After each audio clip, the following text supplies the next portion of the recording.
Esta semana hablaremos de los sensores de humedad.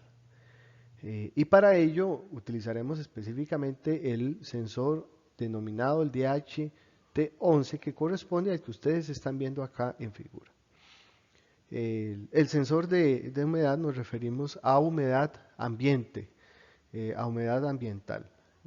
Existen sensores también de humedad en soluciones específicas o en superficies, pero el DHT11 es un sensor de humedad ambiental.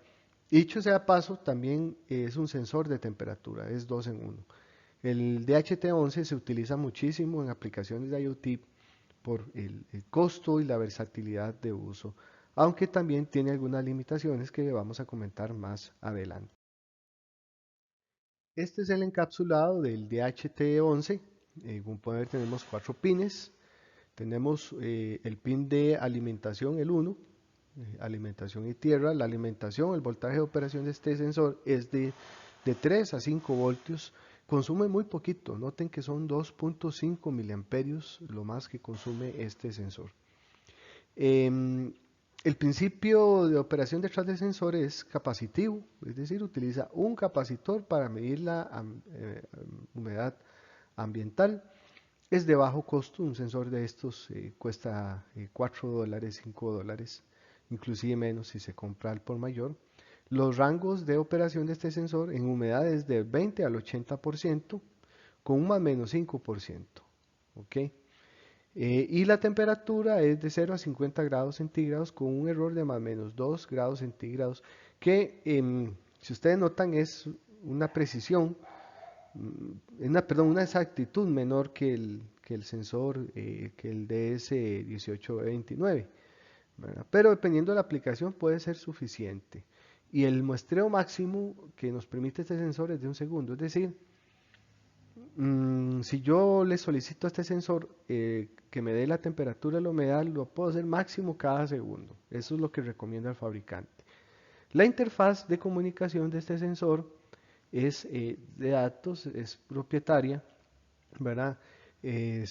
Ahorita vamos a verlo en el código propiamente, es digital.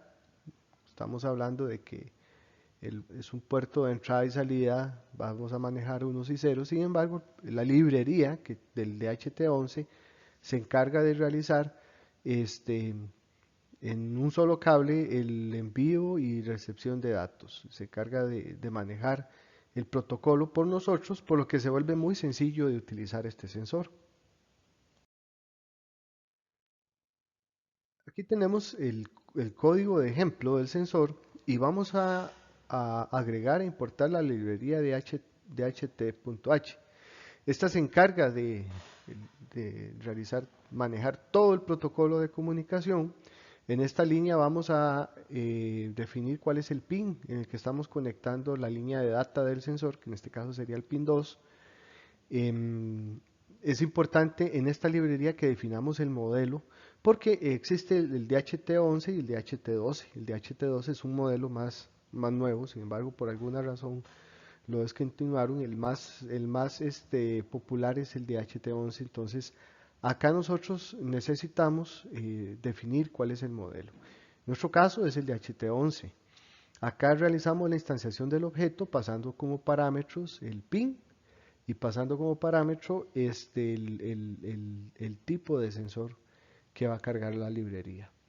En la parte de inicialización, como siempre, la consola, inicializamos por código el programa con un mensaje y vamos a correr acá, la librería nos pide ejecutar el método .begin en el setup, esto para inicializar el sensor, básicamente. En el loop, la idea sería medir constantemente la temperatura y humedad. Vean qué fácil es acá, porque sencillamente es asignar a una variable, digamos, el dht.readHumidity. Este es el método en el objeto DHT que se encargaría de medir la humedad y para la temperatura tendríamos el DHT Pueden notar también de que las variables tienen que ser de tipo float, ya que el sensor nos devuelve los valores en punto flotante. De una vez, ya cocinados. Eso es lo práctico de esta librería.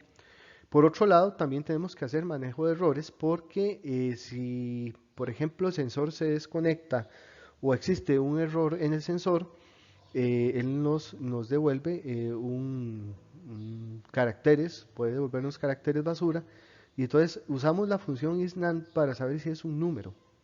isNaN H nos dice si es un número, isNaN T nos dice si es un número. Si tenemos cualquiera de estas dos ah, funciones, isNaN number o de la humedad o isNaN number de la temperatura, tiraríamos el mensaje de error y así lo podemos manejar. Si no tenemos condición de error, ya aquí desplegaríamos en consola los valores, imprimiendo el H, que sería la humedad, y la temperatura, que sería el T. Y aquí más abajo, este char 186 básicamente es el símbolo de 2 grados Celsius que tenemos por acá. Que eso es otro dato importante, el DHT nos devuelve la temperatura en grados Celsius. Si ustedes necesitan desplegar en Fahrenheit, pues tienen que hacer la conversión en su código, ¿verdad? Para convertir a grados Fahrenheit.